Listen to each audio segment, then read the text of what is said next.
tell me that I'm never. Halo semua, salam sejahtera Malaysia. Selamat datang ke channel Fels Lifestyle. Terima kasih kerana terus setia dan bersama di dalam channel ini. Tuan-tuan dan puan yang amat dihormati.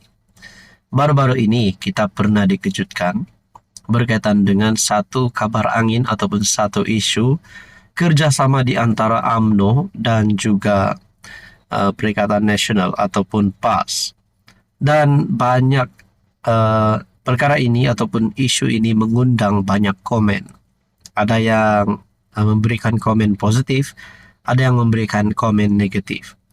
Berkaitan dengan isu ini, menurut Khaled Nordin melalui perkongsian daripada Sinar Harian pada 27 Julai, UMNO mungkin sudah lenyap jika bersama bersatu dan Perikatan Nasional menurut Khaled Nordin.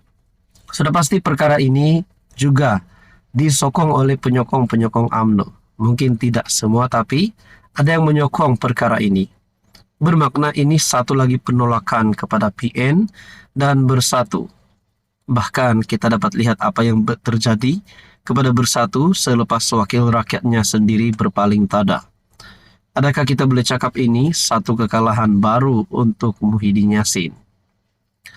Pasir Gudang, UMNO mungkin tidak ada lagi hari ini jika memilih untuk menubuhkan kerajaan perpaduan bersama Parti Pribumi Bersatu Malaysia dan Perikatan Nasional selepas PRU 15. Naib Presiden UMNO Datuk Seri Muhammad Khaled Nordin berkata, tindakan UMNO bersetuju untuk menubuhkan kerajaan bersama PH dilihat tepat menerusi pembentukan jajaran politik baharu tanah air. Kita boleh katakan satu lagi kredit untuk Anwar Ibrahim. Dan ini satu lagi kekalahan yang baru saja diterima oleh PN dan Bersatu. Malah kata Khaled Nordin, pembentukan kerajaan perpaduan juga dilihat tidak menggadaikan prinsip dan nilai perjuangan UMNO yang didukung sejak penubuhannya. Semua pihak dalam UMNO di negeri ini perlu faham parti itu diasaskan daripada perjuangan kebangsaan yang berjaya memberikan kemerdekaan dan membawa pembangunan di negara ini.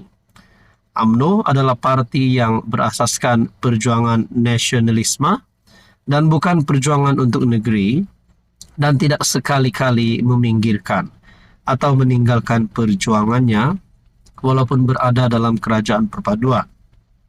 Dalam kabinet kita akan cakap terus terang, boleh kita kata boleh, tidak boleh kita kata tidak boleh, katanya. Muhammad Khaled Nordin berkata demikian ketika berucap merasmikan mesyuarat perwakilan UMNO bahagian Pasir Gudang di Dewan Besar Universiti KL Seri Alam. Jadi saudara-saudara yang amat dihormati, menurut Muhammad Khaled Nordin berkata, demikian bagi mengulas usul dari beberapa UMNO bahagian di negeri, antaranya di Tenggara dan Keluang yang mahukan parti itu memutuskan hubungan dengan PH, terutama di AP kerana melihat merugikan UMNO dan orang Melayu.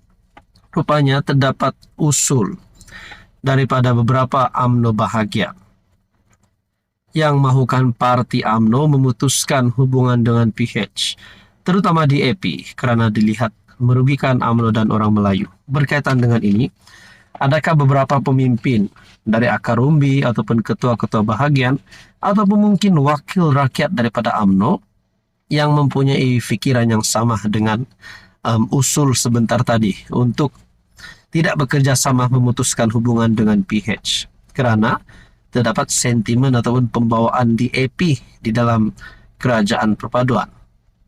Jadi saudara-saudara, berkaitan dengan ini, apa komen Anda?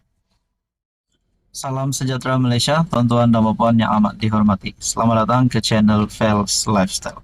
Oke, baik tuan-tuan dan puan, baru-baru ini kita dikejutkan dengan himpunan anti Anwar.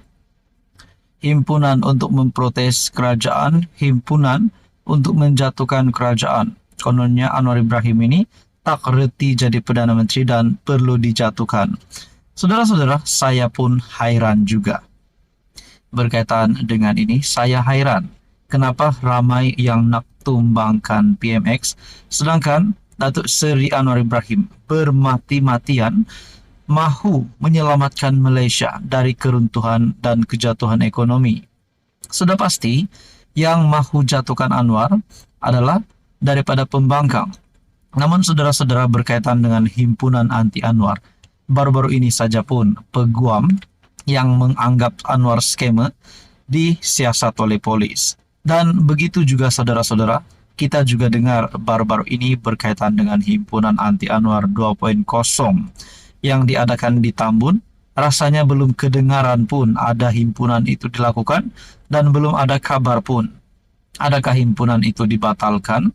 Nah, berkaitan dengan ini, baru-baru ini saja polis sudah membuat kenyataan demo anti Anwar di Tambun tak patuh syarat. Nah, baru-baru ini pun himpunan anti Anwar yang dilakukan di Putrajaya, kalau saya tak silap, tak sampai pun 500 orang yang hadir. Bahkan ada yang membuat kenyataan melalui ruangan komen di seluruh media sosial dan juga di dalam channel YouTube yang berkata himpunan itu bukannya untuk memprotes kerajaan, melainkan untuk menyelamatkan tengkuk, menyelamatkan diri sendiri. Ada juga berkata himpunan ini bukan untuk menjatuhkan Anwar, melainkan menyelamatkan diri sendiri dan kroni. Ada yang kata menantu, menyelamatkan ahli keluarga dan sebagainya. Jadi aku pun heran juga, adakah himpunan anti Anwar ini yang kononnya diadakan di Tambun ataupun himpunan anti Anwar 2.0, himpunan selamatkan Malaysia ini dibatalkan. Sudah polis membuat kenyataan demo anti Anwar di Tambun tak patuhi syarat. Jadi selepas ini mana-mana demo ataupun himpunan yang dilakukan yang mungkin dijangkakan tidak mendapat kehadiran yang memberangsangkan. Nah, kalau benar ada himpunan anti Anwar 2.0 ini pada masa akan datang, berapa ramai yang nak hadir? Dan sudah pun beberapa pemerhati politik berkata, perkara ini hanya buang masa, buang tenaga, buang uang, dan buang masalah terutamanya. Lebih baik tak perlu hadir perhimpunan ini. Kenapa nak sangat jatuhkan Perdana Menteri, sedangkan Anwar Ibrahim dalam keadaan yang berusaha untuk menyelamatkan ekonomi Malaysia. Bahkan pada bulan Julai ini sahaja banyak berita baik yang kita lihat melalui perkembangan ekonomi terkini di Malaysia. Jadi saudara-saudara, Anda boleh komen, adakah Anda setuju himpunan ataupun demo anti Anwar ini diteruskan? Tidak kira di Tambun, di Putrajaya, di hadapan rumah Perdana Menteri ataupun di mana-mana. Adakah himpunan ini relevan untuk dilakukan? Kalaupun benar, ada beberapa yang telah dijanjikan oleh Anwar ataupun kerajaan, rasanya bukan melalui demo untuk kita terjemahkan kepada kerajaan. Mungkin ada cara yang lain. Caranya Anda boleh komen di bawah macam mana cara supaya himpunan ataupun demo ini bukan menjadi salah satu option pilihan untuk menerjemahkan suara rakyat. Jadi saudara-saudara yang amat dihormati, tuan-tuan dan puan, menurut Anda perlukah demo ini dilakukan ataupun tidak? Kerana ini sudah pasti membuang masa menurut beberapa komen daripada pemerhati politik. Secara pribadi, pandangan secara pribadi rasanya tak perlulah demo itu ini. Kalau nak sangat Anwar Ibrahim jatuh, kita tunggu PRU16. Kalau benar-benar rakyat tidak lagi memilih PMX, perkara itu akan berlaku. Tapi kalau rakyat terus memilih PMX pada PRU16, bermakna Datuk Seri Anwar Ibrahim sudah pasti bakal terus memimpin kerajaan hari ini.